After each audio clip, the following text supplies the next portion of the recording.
খেতি নহ'ল, ধান নহ'ল, পানী নহ'ল, ৰ'দত ধান মাটি ফাট মেলি গৈছে। মানুহজনে কষ্ট কৰি অৱস্থাই নাইকিয়া হৈ গৈছে।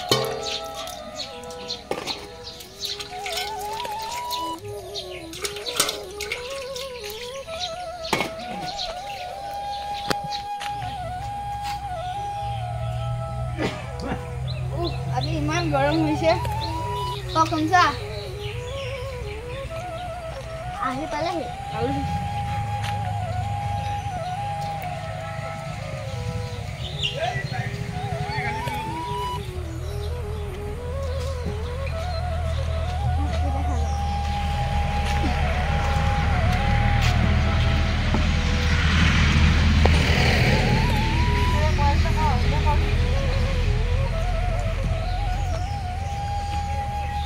ভাত যদি সুদাকে দি আছে সেয়াকে খাব দেই।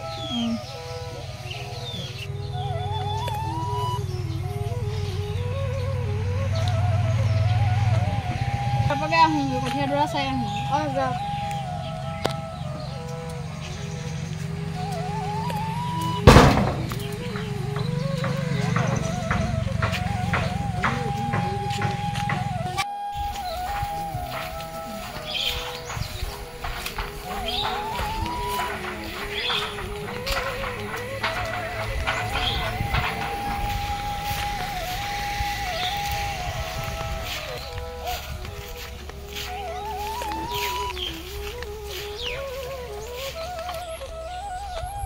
কঠীয়াবোৰ ৰঙা পৰি গৈছে, বতৰটোৱে বৰষুণো দিয়া নাই, মাটিবোৰ ফাট মেলি গৈছে।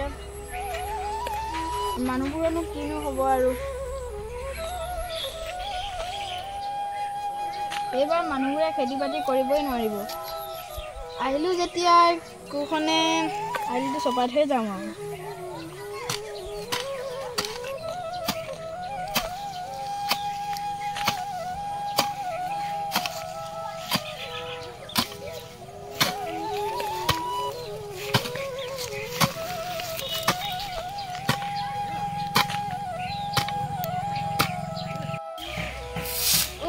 আজি ইমান গৰম হৈছে।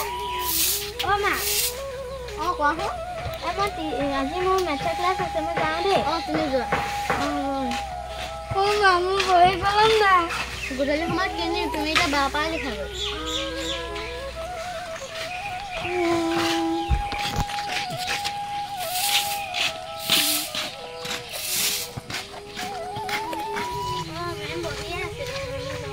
আহা মই ৰেডিয়ে হৈ আছোঁ। আজি মানে মই এফালে যাব লগা আছে, সোনকালে ক্লাছ আৰম্ভ কৰিব ভাত ঠিক আছে। মই এইটো বুজি পোৱা নাই।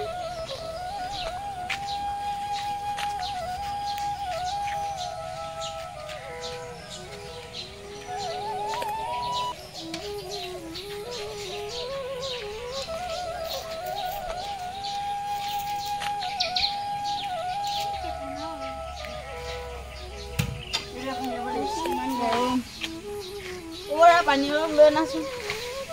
খেতিতে ভাল হৈ আছেনে? আছে।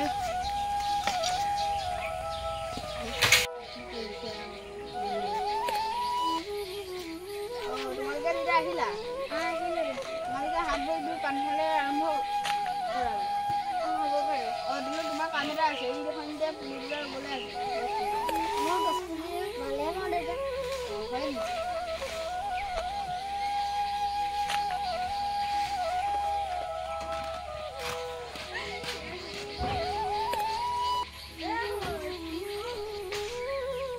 আমি গছ পুলিবিলাক ৰুই থৈ আহিম।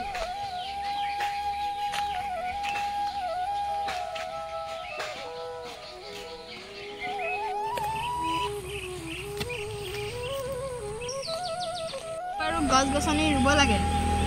গছ এজোপা কাটিলে আমি 10 জোপা ৰুব লাগে। গছে আমাৰ বহুতো উপকাৰ কৰে।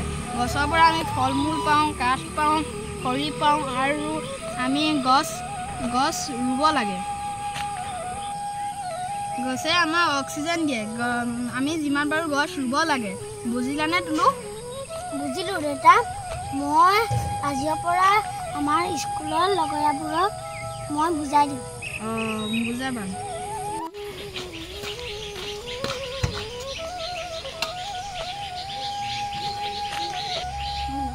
দিয়ক।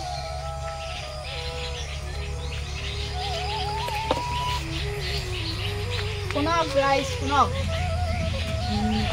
আমি যিমান পাৰোঁ গছ গছনি ৰুব লাগে। যদি আমি এজোপা গছ কাটো 10জোপা গছ ৰুব লাগে।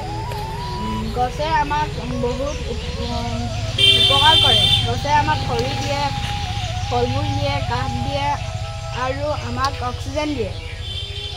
আহক আমি আজি সংকল্প লওঁ। আজিৰ পৰা আমি গছ ৰুম। আজিৰ পৰা আমি আমাৰ পৰিৱেশটো সেউজীয়া কৰি ৰাখিম।